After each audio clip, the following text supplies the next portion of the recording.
तो दोस्तों आज हम फिर से आपके लिए लेकर आए हैं देश दुनिया की तमाम ताज़ा बड़ी खबरें। सबसे पहली बड़ी खबर में आपको बताएंगे दोस्तों कि इजराइल हमास जंग के बीच नेतन्याहू को अपने ही देश इजराइल से लगा झटका।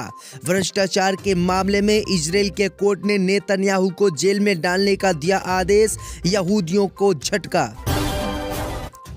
गाजा पट्टी में इजराइल की सेना पर आया अजाब। इजराइल में हमास के लड़ाकों से लड़ रही इजराइल की सेना को हुए घातक वायरस, हजारों इजराइल के सैनिक अस्पताल में भर्ती। उत्तर प्रदेश में मस्जिद से लाउड स्पीकर की आवाज कम ना करने पर मौलाना पर यूपी पुलिस ने केस किया दर्ज। इजराइल हमास जंग के बीच हमास के कैदियों ने 6 और थाईलैंड के नागरिकों को किया रिहा। तो थाईलैंड की सरकार ने हमास की जमकर की तारीफ, कहा हमास ने हमारे नागरिकों को सुरक्षित पहुंचाया।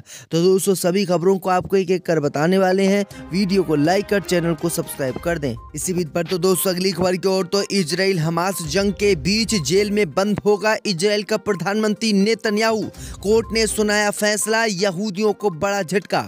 दोस्तों आपको बता दें कि इजराइल हमास जंग के बीच इजराइल के प्रधानमंत्री नेतन्याहू को आज बड़ा झटका लगा है। दरअसल आपको बता दें कि नेतन्याहू को इजराइल के कोर्ट ने जेल में डालने का आदेश दिया है। दरअसल आपको बता दें कि इजराइल और हमास के युद्ध के कारण इजराइल के प्रधानमंत्री नेतन्याहू पर भ्रष्टाचार के केस में सुनवाई चल रही थी। जैसे ही युद्ध शुरू हुआ उसके बाद कोर्ट बंद हो गया और अब कोर्ट खुला है। तो कोर्ट ने इजराइल के प्रधानमंत्री नेतन्याहू को भ्रष्टाचार करने के मामले में जेल में डालने का ऐलान किया है, जिससे नेतन्याहू बुरी तरीके से फंस गया है। तो ये बड़ी अपडेट आ रही दोस्तों कि जंग के बीच नेतन्याहू की खटिया खड़ी हो गई। इसी बीच पर तो दोस्तों अगली खबर की ओर, तो गाजा पट्टी में इजराइल की सेना पर टूटा अल्लाह का कहर। गाजा पट्टी में फिलिस्तीनी मुसलमानों पर हमला करने वाली यहूदी सेना को हुई गंभीर बीमारी। दोस्तों आपको बता दें कि इजराइल और हमास के बीच चल रही जंग में गाजा पट्टी में बेगुनाह फिलिस्तीनी मुसलमानों की हत्या करने वाली इजरायली सेना पर अब अल्लाह का अजाब टूट पड़ा है। खबर सामने निकल कर आई दोस्तों कि गाजा पट्टी में जमीनी अभियान चलाने वाले इजराइल के हजारों सैनिक एक गंभीर वायरस की चपेट में आ गए हैं और वो विभिन्न रोग से पीड़ित हो गए हैं। खबर सामने निकल कर आई दोस्तों कि यहूदी सैनिक सिगेला नामक घातक बैक्टीरिया से संक्रमित हो गए हैं। वहीं आपको बता दें कि यहूदी सेना गति, रेचक, पेट और आंतों के रोग से पीड़ित हो गए हैं, जिसके बाद इन यहूदी सैनिकों को इजराइल के अस्पतालों में भर्ती कराया गया है।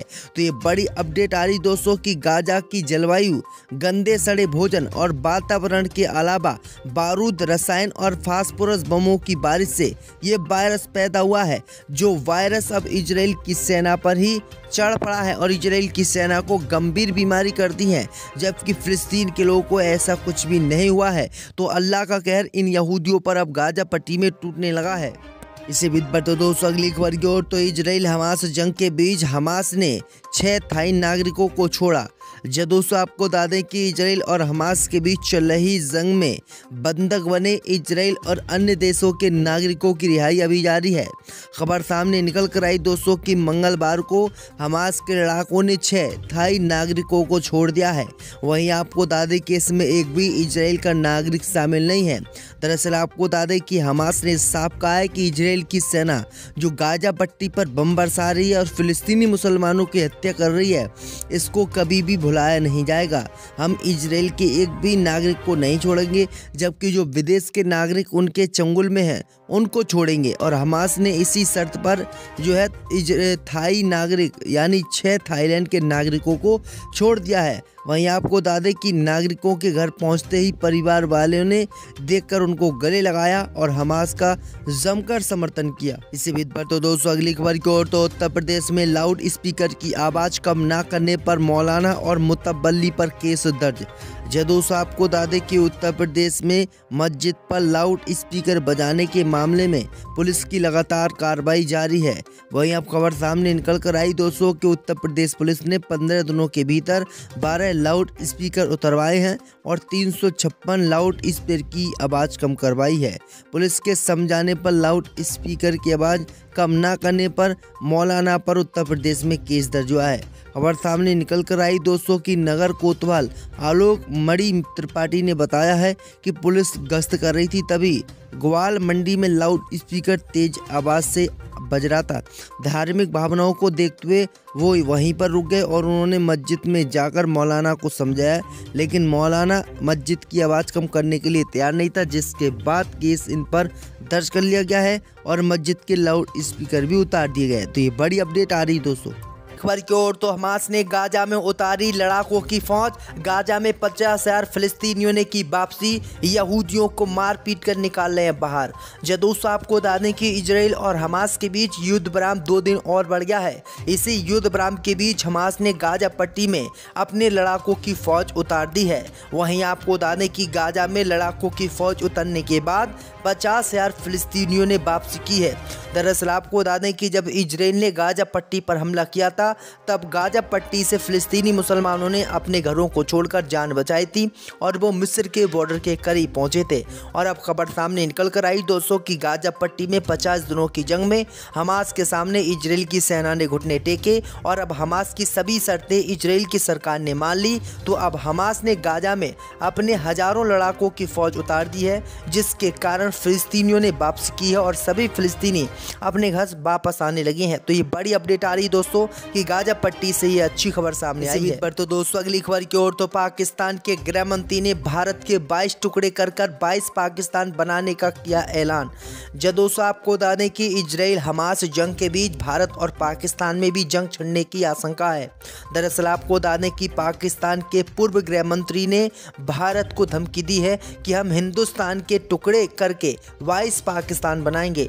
दरअसल आपको बता दें कि पाकिस्तान के पूर्व गृह मंत्री शेख रशीद ने कहा है कि मोदी सरकार भारत में एनआरसी और CAA को लागू करना चाहती है, जो कि मुसलमानों के खिलाफ है। वहीं आपको बता दें कि उन्होंने कहा कि मुसलमानों को मोदी सरकार भारत में दूसरे दर्जे का नागरिक बनाकर रखना चाहती है। वहीं आपको बता दें कि पाकिस्तान के पूर्व गृह मंत्री ने कहा कि हम ऐसा नहीं होने देंगे, अगर जरूरत पड़ेगी तो हम हिंदुस्तान पर हमला करेंगे और हिंदुस्तान में 22 पाकिस्तान बनाएंगे। इस बीच पर तो दोस्तों अगली खबर की ओर तो अमेरिका में 3 फिलिस्तीनी छात्रों को मारी गई गोली, सरकार बोली करेंगे जांच। दोस्तों आपको बता दें कि अमेरिका में 3 फिलिस्तीनी छात्रों को गोली मार दी गई है, जिसके बाद उन्हें गंभीर हालात में अस्पताल में भर्ती कराया गया।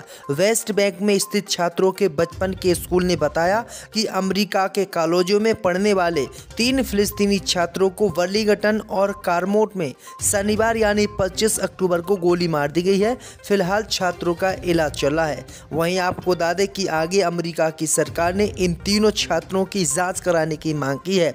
दरअसल आपको बता दें कि ये तीनों छात्र ही इजराइल के खिलाफ बयानबाजी कर रहे थे और फिलिस्तीन का समर्थन कर रहे थे। तो ये बड़ी अपडेट आ रही दोस्तों। इसी बीच पर तो दोस्तों अगली खबर की ओर तो मालदीव के नए राष्ट्रपति ने तुर्की जाकर भारत को दिया एक और झटका, फंसी मोदी सरकार। दोस्तों आपको बता दें कि मालदीव के नए राष्ट्रपति डॉक्टर मोहम्मद मुइज्जू ने पद की शपथ लेने के बाद अपनी पहली विदेश यात्रा के लिए इस्लामिक देश तुर्की को चुना। रविवार को मुइज्जू तुर्की के लिए रवाना हुए। इसी के साथ ही मुइज्जू ने मालदीव की वह परंपरा भी तोड़ दी जिसमें मालदीव का नवनिर्वाचित राष्ट्रपति अपनी पहली विदेश यात्रा में भारत आता था।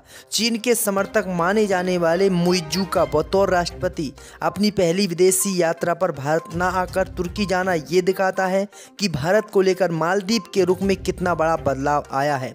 भारत को लेकर मुइज्जू का रुख बेहद सख्त रहा है। राष्ट्रपति चुनाव प्रचार के दौरान मुइज्जू ने वादा किया था कि वो मालदीव में मौजूदा भारतीय सैनिकों को देश से बाहर भेजेंगे।